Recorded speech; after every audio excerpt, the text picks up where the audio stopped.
the people are awake, and when you see two evil people fighting, you just cheer on the sidelines. Yeah. But it is an abrogation of a right in the Constitution, the right to freedom of expression, political rights, Yes. and the right to believe, Yeah. and to consciousness. And the fact that somebody holds a contrary political view from you does not mean that they are an enemy. Yeah. Yeah, that is the beauty of democracy. People must hold contrary views. And one thing also I want us to note is that some people keep asking me that maybe Zakayo is strong, Zakayo may not be defeated. Yes. Zakayo is at his weakest. Are you sure? Because that Let's look at the pillars of Zakayo. Pillar number one of Zakayo were the people. And right now, the people have left Zakayo, starting with the people from the mountain region. And across the board, not just the mountaineers. Yeah. But when it became to power, it was mountain and Rift Valley. Yes. The mountain has left. In fact, if you were seen there negotiating with Zakayo, you are out. Yeah. The Rift Valley, they are not even enthusiastic about Zakayo. Yes. They are very disheartened by Zakayo. Yeah. So which other place does he have? The only place that he may still get some audience is in Luo Nyanza. And I urge the people of the Nyanza region not to give Zakayo audience. Yes. Because when the rest of the country is rejecting this bad governance, it behooves the people from the Lake region not to be left behind and to continue supporting a regime that has failed. Yeah. They must also withdraw their support, and those who are still supporting, because also no majority, many of them are not supporting Zakayo. Yeah. And they should not give him any warmth. You see, now he's planning so many meetings in the Lake region. Yes. Because he can't get warmth anywhere else. He can't go to the mountain, he can't go to the valley, he can't go to the coast, but he wants to go to Nyanza region all the time. He's planned now almost 3 meetings in the coming 3 months. And they should not give him that warmth. Yeah. Okay? The people of Nyanza should not be left behind when the rest of the country is agitating for a more progressive society.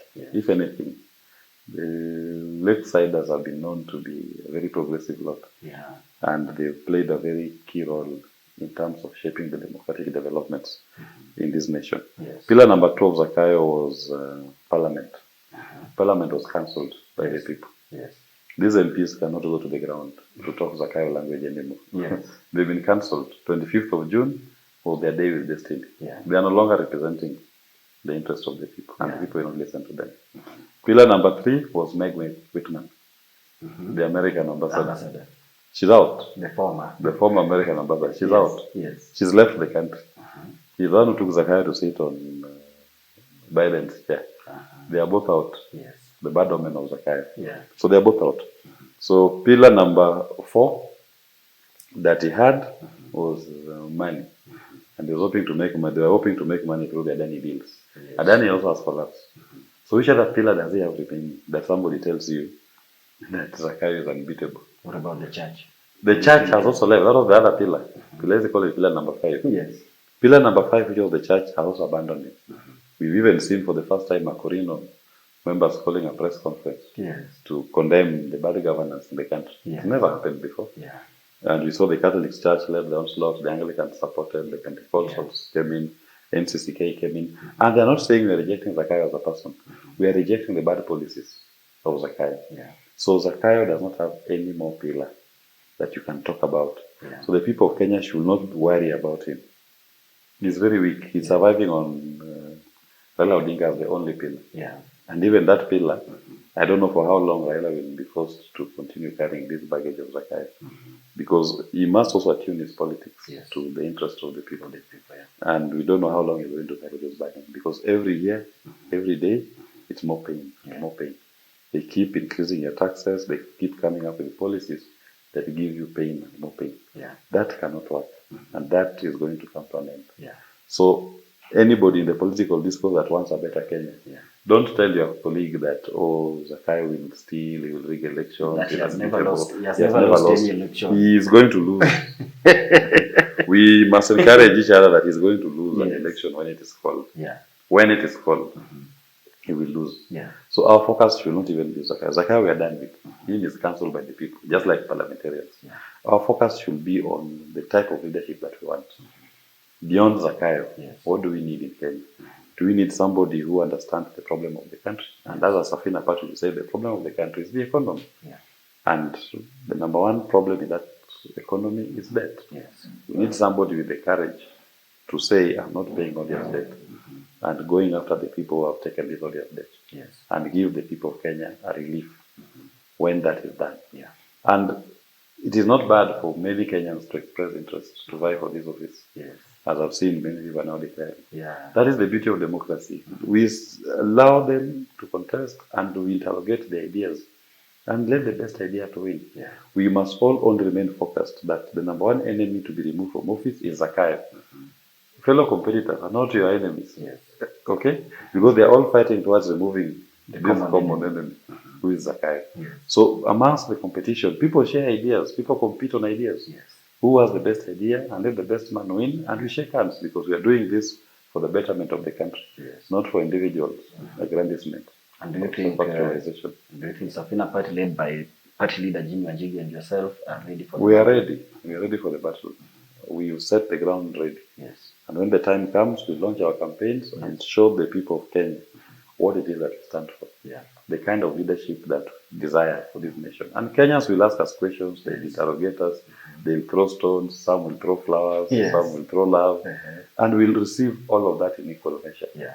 And the beauty of a democracy is at the end of the contest, we will shake hands with our competitors, and they will congratulate us for winning. And we saw in Parliament the other day when the Adani deal was crumbled, and we saw Honorable Junet Mohammed was defending the deal, saying that now that Kenyans didn't want the deal, Kenyans should have given them options and not just rejecting the bill and not giving options. That didn't go well with Kenyans because they thought he was supporting that deal, and that it's, these people should not try to make it appear like Adani is the only entity that can build airports in this country or in the world. Yes. We have more than 1,000 airports in the world. Adani didn't build even 1% of them. Yes. So what is this obsession with Adani? And that is one. Number two, Kenyans can build that airport by themselves. There are other funding models, the financing models that can be used to build an airport. Yes. And when Kibaki was president, Raila was prime minister, the cabinet came up with a policy, what is called the passenger levy, which is charged on your airport ticket, the airline ticket, every time you go to the airport. You pay it. As of 2022, the passenger levy had collected 42 billion. In 10 years' time? In 10 years' time, it had collected 42 billion. With that passenger levy, we can use that as a basis to build an airport. You can even leverage it and get soft loans. Get a private an entity that has built an airport elsewhere. And we pay for it with our own money. That is one model. Passenger levy to build that airport. Model number two, we can float an IPO. Go to the Nairobi Stock Exchange. Bring float an IPO, invite Kenyans and maybe international partner to buy shares on that project. That's a model that's available. People will buy. Model number three, we can even decide that we're doing a bonds issue. Ethiopians have built their that large dam project using a bonds issue. Ethiopians are buying even 20 shillings, 30 shillings, putting together to build that dam that is going to be a very big dam in Africa. So even as we can do the same here, do a bonds issue, people to buy on airport. So there is nothing like without Adani, the airport can never be built. If anything, there was already a contract on site at the time when Adani was being brought. And they negotiated with that contractor and settled a dispute for having illegally cancelled the contract. The airport was going to be built, a modern greenfield airport, without Adani's involvement. And the financing of it was a soft loan, and you had passenger levy that was going to pay, which we are still paying for even today. So they should be telling us how much is the passenger levy, how much has it collected until today. So you tell us, start on the table, we have this much. We need this much to build. We need this much to build. Because the passenger levy is still being collected. So this obsession with Adani just gives a feeling that maybe somebody had a personal interest or a personal gain in it. Because we have workable models that can be used to build that airport without involving Adani. Even if they don't want that, they could even have done that public procurement. Yes. Invite open tendering system. Let people bid. Yeah. Let people who build airports across the globe to come and build. Which is the most common one. And the best person to win. But my preferred model, give Kenyans an opportunity to own that airport. Yes. Float an IPO or read a bonds issue. Let Kenyans buy it, they get dividends once the airport is fully operational. Yeah. That is how Kenyans will come to own some of these assets. Yeah. But then they prefer to give it to some Indians in India who are even accused of corruption in the US. Yes. Why do they want to bring Indian corruption into Kenya? Yeah. Kenyans, we believe in empowering our people. That is what Safina Party believes. Yeah. We do things that are aimed at empowering. Value add. Yeah. Add value to the lives of your people over foreigners. To them, they prefer to add value to the lives of foreigners. And them, an individual, themselves are the ones who benefit. No, we reject that. You reject that. And they should go and cry their tears. And one thing you must also note. You know, when William Ruto cancelled the Adani deals, people don't seem to understand why he cancelled Adani's contract. You know, in the US, Adani was indicted, not for bribing US officials, not for any contract that Adani was doing in the US. Kenyans need to understand that Adani was indicted in the US for allegedly bribing foreign officials, people in other countries like Kenya, for example, to bribe them, to give them contracts. Then once they secure those contracts, they leverage with the contracts they have to go and look for venture capital in the US. To encourage US investors. You see, we have this big portfolio.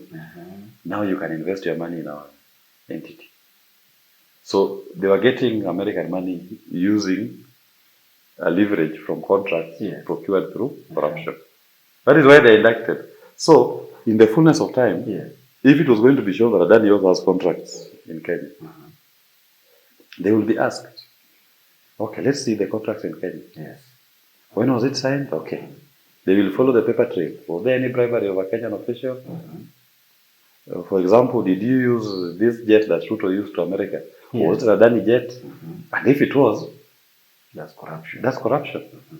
That's bribery. That is bribery right there. Yes. Because you are giving the president of a country a private jet. So you signed a contract with that same country. You get? Yes. Those are the kind of things that are going to be looked into. The nature of Adani's engagements with people in Kenya. And William Ruto was running from that scrutiny. And in the fullness of time, we are going to see. Yes.